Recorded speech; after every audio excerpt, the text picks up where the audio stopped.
सृजन आणि सियाच्या लग्नाला आता 10 वर्ष झाली होती, पण अजूनही त्यांना मूल होत नव्हतं. आणि याच कारणामुळे सृजनची आई नेहमी आपल्या सुनेला ऐकवत असे. काय ग ये, अजून किती वर्ष लागणार आहेत तुला एक नातू किंवा नात द्यायला मला?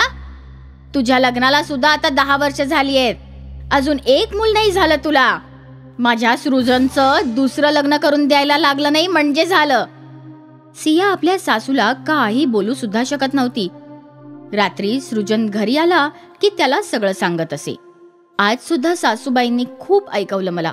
त्यांना वाटतं की माझ्यातच काहीतरी दोष आहे आणि तुमच्या दुसऱ्या लग्नाबद्दल सुद्धा बोलत होत्या. मी असं थोडी दुसरं लग्न करणार आहे. मला खात्री आहे आपल्याला बाळ नक्की होईल. सासूबाईंचं सुद्धा बरोबरच आहे म्हणा. आपल्या लग्नाला आता 10 वर्ष झाली. आतापर्यंत आपल्याला बाळ अजिबात झालेलं नाहीये.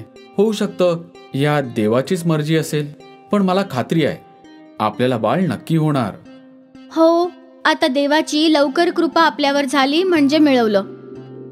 सृजन आणि सिया देवाकडे नेहमी फक्त एकच बाळ मागत असत.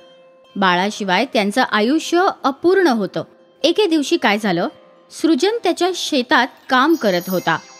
खोदकाम करताना त्याला एक नाग दिसतो. सृजन घाबरला. हे नागराज, जर नकळतपणे माझ्याकडनं काही त्रास झाला असेल तर मला माफ करा नागराज. सृजन त्या नागासमोर हात जोडून बसला. नाग त्या खड्ड्याच्या बाहेर आला आणि तिथेच बसून राहिला. सृजन कुठून तरी दूध घेऊन आला. त्याने दूध नागराजाच्या समोर ठेवलं. हे नागराज, दुधाला तुम्ही ग्रहण करा. नागराजाने ते दूध प्यायलं, पण तरीही तो तिथून गेलाच नाही. तो तिथेच बसून राहिला. असं वाटतंय तुम्ही इथेच राहणार आता. तुम्ही विश्राम करा, मी माझं काम आटपून घेतो. सृजन पुन्हा आपल्या कामात गुंतून गेला. नागराज तिथेच बसून त्याला पाहत होता. संध्याकाळी जेव्हा सृजनचं काम संपलं तेव्हा तो त्याच्या घरी जायला निघाला आणि नागराज सुद्धा त्याच्या मागे मागे निघाले. जेव्हा सृजन त्याच्या घराजवळ पोहोचला तेव्हा सृजनची आई आणि सियाचं लक्ष नागराजाकडे गेलं. अरे बाळा, तुझ्या मागे नाग आहे, लांब व्हा तिथून. सृजन मागे वळला. अरे, हे तर तेच नागराज आहेत ज्यांना आज मी दूध पाजलं होतं. माझ्या बरोबर घरापर्यंत येऊन पोचले. नागराज स्वतःहून तुझ्या मागे आले आहेत, त्याचं नक्कीच काही कारण असणार. आणि त्याच वेळी सियाला उलट्या सुरू झाल्या. गायत्रीने सियाचा हात धरला आणि तिची नाडी तपासली. काय झालं तुला? अरे ऐकलंस का सृजन, आता तरी पेढे वाट, तुझ्या बायकोला दिवस गेलेत. काय? गायत्री नागराजासमोर हात जोडून बसली. हे नागराज, आपण घरी येताच माझ्या घरात आनंदाची बातमी सुद्धा आली. 10 वर्षांपासून मी या दिवसाची वाट बघत होते. धन्यवाद नागराज. आणि मग सृजन सुद्धा नागराजासमोर नतमस्तक झाला. सृजन पुन्हा एकदा नागराजासाठी दूध घेऊन येतो. नागराजाने दूध प्यायलं आणि तो सृजनच्या अंगणातच बसून राहिला. रात्री सृजन आणि सिया खूपच आनंदात होते. आज माझ्या आयुष्यातला सर्वात मोठा दिवस आहे. शेवटी देवाला आपलं ऐकावंच लागलं. हो, आणि आपल्यावर तर नागराजांची सुद्धा कृपा आहे. पण मला तर नागाची भीती वाटते. मला तर अशी भीती वाटत होती की तो नागराज तुम्हाला चावणार तर नाही.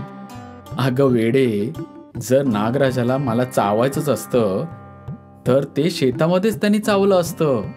ते तर गपचूप माझ्या समोर बसून राहिले होते.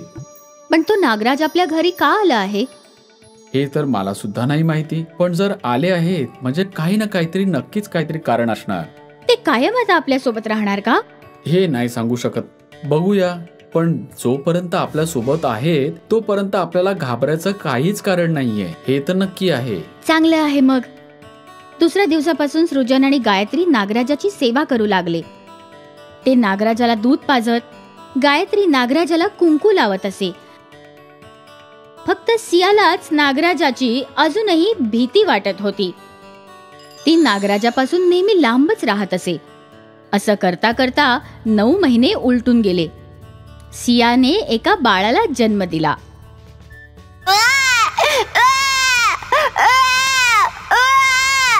अरे सृजन, पेढे वाट, तुला मुलगा झाला आहे. आई, आज मी खूप खुश आहे. मी सुद्धा. आणि आपल्या खुशीला कारण आहे हे नागराज. गायत्री बाळाला नागराजवळ घेऊन जाते आणि नागराज बाळाला स्पर्श करून त्याला आशीर्वाद दिला. धन्यवाद नागराज, अशीच नेहमी आपली कृपा आमच्यावर असू द्या. सृजनच्या घरात आनंदाचं उधाण आलं होतं. घरात नेहमी बाळाच्या बोबड्या बोलांचा आवाज ऐकू येऊ लागला. नागराज अजूनही त्यांच्या घरीच राहत होते. सृजन आणि गायत्री नागराजासोबत गप्पा मारत असत. नागराज नेहमी एक टक लावून बाळाकडे पाहत असे. ही गोष्ट सियाला खटकत होती. अहो ऐका ना, हा नागराज नेहमी बाळाकडे टक लावून का पाहत असतो? कदाचित लहान बाळं त्यांना आवडत असावेत. मला तर भीती वाटते. घाबरू नकोस, जसं तू विचार करत आहेस तसं काहीच नाहीये. नागराज आपले रक्षक आहेत. ठीक आहे. सिया गप्प बसली खरी, पण अजूनही तिला नागराजांची भीती वाटतच होती. एके दिवशी काय झालं, गायत्री कुठेतरी निघाली होती. सिया, मी उद्या रात्री परत येईन.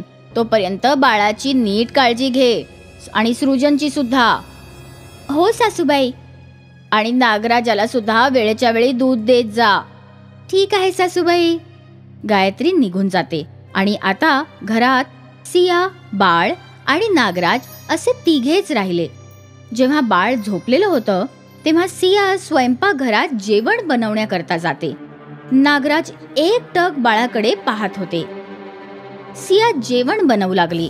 तिने पोळ्या बनवल्या, मग भाजी आणि मग आमटी. स्वयंपाकात सियाला बराच वेळ लागला.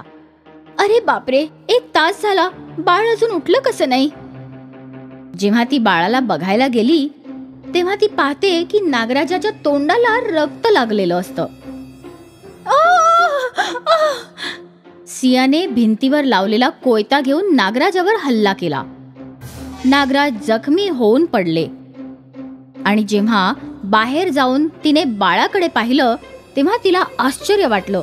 बाळ अगदी मजेत होतं, पण बाळाच्या जवळच एक मेलेला कोल्हा पडला होता. हे राम, हे मी काय केलं? देवा, नागराजाने माझ्या बाळाला वाचवलं आणि मी त्यांनाच मारलं. सिया नागराजाजवळ गेली. हे जिवंत आहेत अजून, मी त्यांचा जीव वाचवू शकते. सियाने एका हातात बाळाला उचलून घेतलं आणि एका टोपलीत नागराजांना ठेवलं. त्यांना घेऊन ती सरळ वैद्यबुवांकडे निघून गेली. वैद्यबुवा, आमच्या नागराजांना वाचवा. ही तर फार मोठी जखम आहे. हो, मीच त्यांच्यावर कोयत्याने वार केले. माझी चूक झाली. वैद्यराजांनी काही झाडपाल्याचा लेप तयार केला, नागाच्या जखमांवर लावला. काहीच बोलत नाहीयेत, आपल्याला थांबावंच लागेल.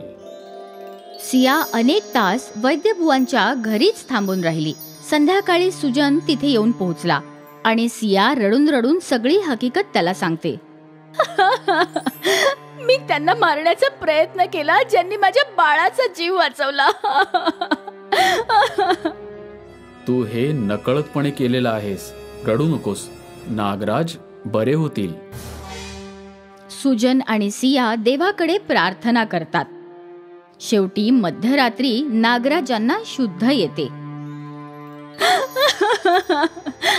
हे नागराज, मला माफ करा, माझ्याकडून चूक झाली. मग सृजन आणि सिया नागराजाला घेऊन घरी येतात आणि त्या दिवसापासून सिया स्वतः नागराजांना दूध देऊ लागली. नागराजाला घाबरणाऱ्या सियाची भीती आता दूर झाली होती, कारण आता तिच्या नागराजांवर विश्वास बसला होता की तो तिच्या कुटुंबाचा रक्षक आहे.